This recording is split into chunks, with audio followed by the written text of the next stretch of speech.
Some in my audience are wondering about this, and I know it's controversial, but could we go back to Gaia?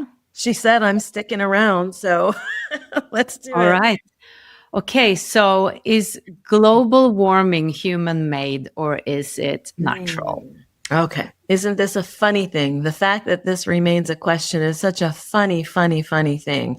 And so I do not get stuck myself in any sort of cognition. I have no use for it. The thinking and the rumination is nothing that I need to do. And boy, am I grateful that I do not get stuck in this trap. But here's what I will say for those who do find themselves confused by this question. This level of chaos, this level of change as it relates to, and you are pinpointing it on climate, which I will follow along with, is without question a result of actions and a result of choices. There can be no question. There must be no question. This has already been proven and proven and proven for those that wish to follow what they know and understand as science.